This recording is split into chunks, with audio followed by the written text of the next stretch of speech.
Bismillahirrahmanirrahim. Assalamualaikum warahmatullahi wabarakatuh.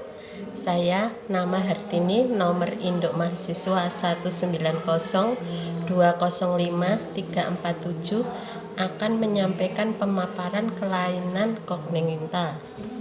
Kelainan kongenital merupakan penyebab utama penyakit kronis, kecacatan, serta kematian bayi dan anak-anak. Kelainan kongenital merupakan kelainan struktural atau fungsional, termasuk gangguan metabolik yang dapat ditemukan sejak kelahiran, saat lahir, dan atau pada saat bayi seperti tuli. Kelainan kongenital dapat diklarifikasikan menjadi kelainan kongenital yang terjadi pada sistem saraf, organ mata, telinga, wajah dan leher, serta peredaran darah, sistem pernafasan, celah bibir, celah langit-langit, sistem pencernaan, organ reproduksi, saluran kemih, sistem otot dan rangka. Kelainan bawaan lainnya dan kelainan yang disebabkan oleh kromosom yang abnormal. Beberapa contoh kelainan kongenital misalnya bibir sumbing, sindrom Down-Spina bifida. Terdapat berbagai jenis kelainan kongenital tergantung kelompok organ yang terjangkit dan penyebabnya. Setiap kelainan kongenital memiliki gejala masing-masing, misalnya kelainan jantung. Untuk kelainan bawaan pada kaki seperti pergelangan kaki berputar ke dalam, biasanya tidak menimbulkan nyeri hingga bayi mulai berlatih berdiri dan berjalan. Bayi dengan bibir sumbing memiliki lekukan di bibir atas dan biasanya hingga hidung. Penderita anemia sel sabit memiliki gejala lesu dan biasanya merusak organ lain. Sementara anak dengan sindrom Down biasanya memiliki mata sipit, telinga kecil, mulut kecil, leher pendek, dan jari-jari pendek. Penyebab kelainan kongenital masih belum diketahui. Namun, beberapa kelainan kongenital dapat disebabkan beberapa faktor seperti faktor genetik, faktor sosioekonomi, infeksi, status gizi ibu hamil, dan faktor lingkungan. Kelainan kongenital perlu diidentifikasikan lebih awal untuk menentukan perawatan dan konseling genetik.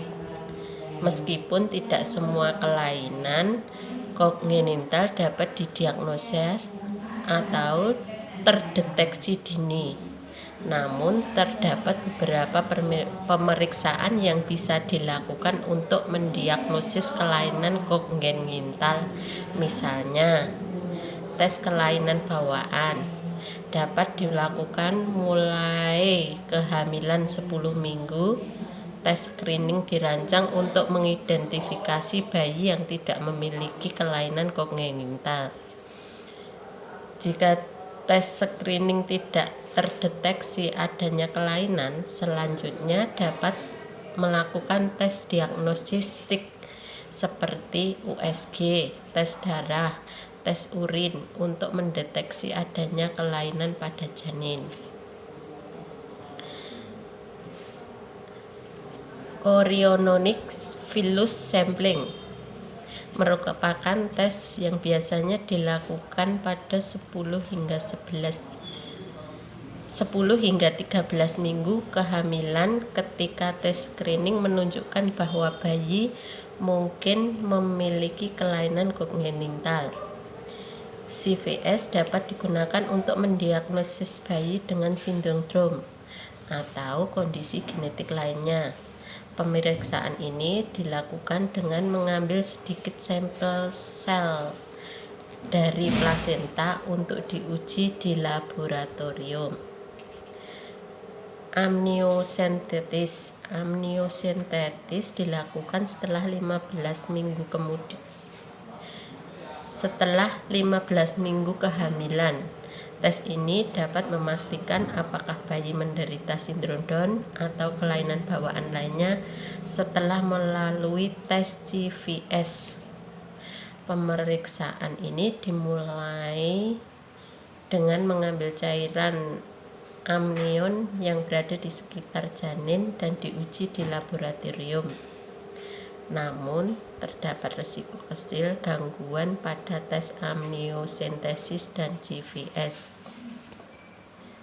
Setelah bayi lahir, dokter atau bidan akan memeriksa kondisi anatomi tubuh, pendengaran, kondisi jantung dan darah, metabolisme, dengan gangguan hormon untuk mendeteksi dini terhadap masalah-masalah kelainan kongenital. Hal ini dapat mencegah menjadi kecacatan fisik, intelektual, visual, atau pendengaran yang lebih serius. Beberapa kelainan kongenital tidak dapat diobati dan bersifat permanen, namun ada penyakit yang dapat mendapatkan pengobatan seperti pengobatan medis, melakukan diet khusus, koreksi bedah, dan lain-lain. Kelainan kongenital pada bayi dapat dicegah dengan mengonsumsi makanan sehat dan multivitamin dan mineral yang memadai. Jika memiliki riwayat kongenital pada keluarga, Anda perlu melakukan tes genetik dan berkonsultasi dengan dokter sebelum hamil.